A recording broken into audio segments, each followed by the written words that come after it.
Common courtesy, the art of saying thank you.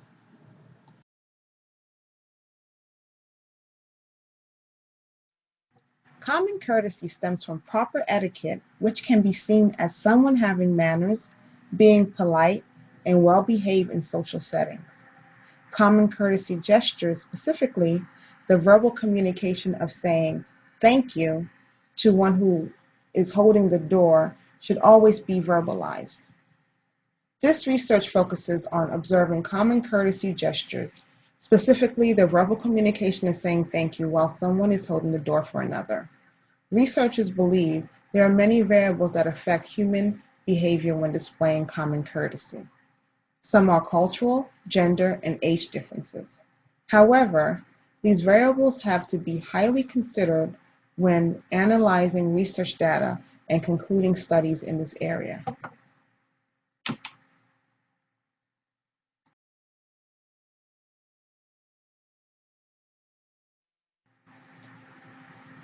Thesis statement.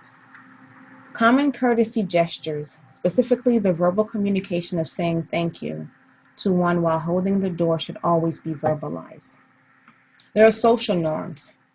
When meeting and greeting strangers, most would assume social norms like common courtesy practices would stem from one having common values and belief. As to what extent courteous is displayed when one encounters a stranger may differ in certain situations. However, there are common courtesy practices most would still expect from people in general. If a person speaks to another, it would be expected that he or she would answer. If one holds the door for another, it would be expected that he or she would say thank you. If one puts out his or her hand for a handshake during introductions, it would be expected for the other to do the same. Values across cultures. Now, behavior is governed by values, and these values differ across cultures. Behavior displayed in the form of communication. One's behavior gives insight to how one lives their life and what values may or may not be important to him or her. For example, there are people who perhaps out of habit may unintentionally help others. This could be seen as one helping out of the goodness of their heart. However, research shows that there are some people who would only reciprocate the help intentionally because they feel the need to return the act. Gender and age.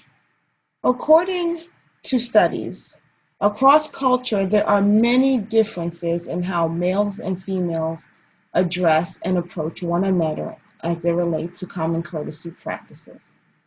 For example, in some cultures, men rarely pay attention to women's needs. In addition, age is another variable that can impact research studies. An example noted was when older people were more courteous based on old traditions.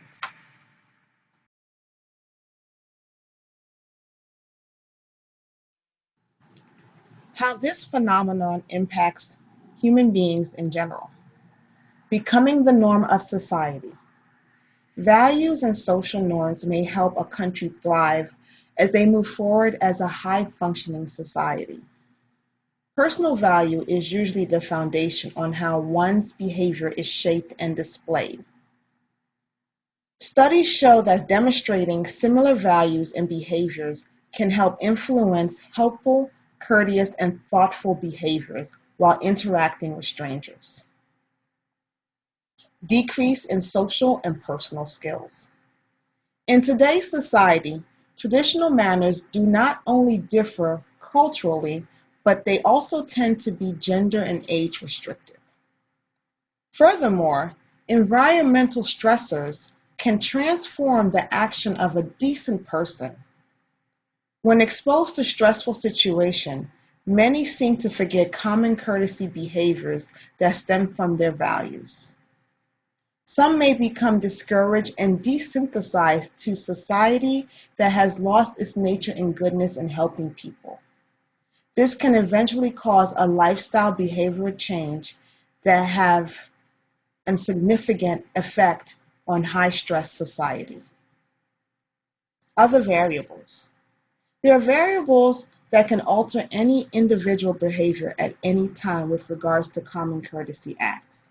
Despite these variables, stressful conditions did interfere with normal values and traditions when it came to extending a helping hand.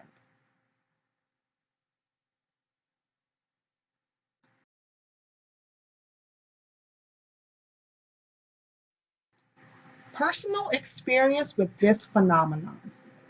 Common courtesy is something that can be seen as a social common law. Yet, very often I come into contact with people displaying rude behaviors. Defining rude behaviors can be subjective, but there are some behaviors that can be clearly defined as rude or not polite. Personally, I may not expect for others to hold the door for me. However, I do expect for others to show an appreciation with a verbal thanks or thank you when the door is being held for them. As a common courtesy aligned with my values, I would express my thanks when one holds the door for me. This is a phenomenon I have been aware of since living in my condo building for the past decade.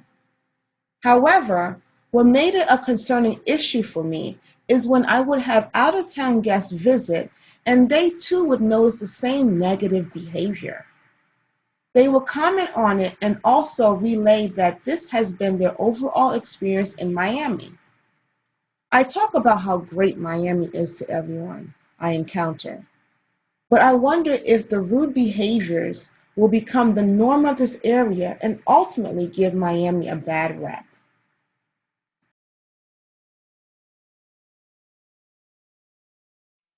Qualitative study on the topic. How often do people say thank you when another holds the door for them? Qualitative study on this topic would first be conducted by observing this phenomenon. This would be done during peak and off-peak hours. Peak hours would be described as more stressful and high traffic time, and off-peak will be seen as less stressful and low traffic time. The observation will take place in the lobby of a residential building near the security door entrance. It will be conducted for a period of 1 hour. The data will be compiled and compared. It will be difficult to collect data on culture since this is a naturalistic observational experiment and my judgment on culture may be biased and inaccurate. However, gender and age will be included in the data.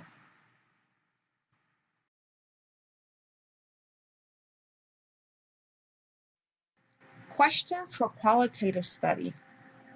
How many people will be observed saying thank you when the door is held for them? How does high stress and traffic period of times affect their behavior?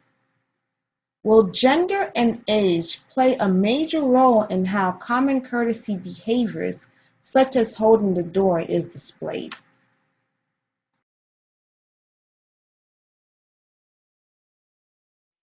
Conclusion.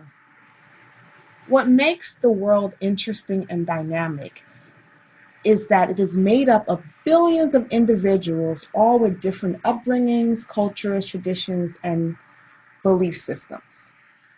While most can assimilate with different cultures and social norms, it must be done from a perspective that broadens thinking and thrusts a society forward positively. After doing some research on this topic, it is my belief that a society that is populated with people grounded in high values and courtesy practices will rise above those who are not.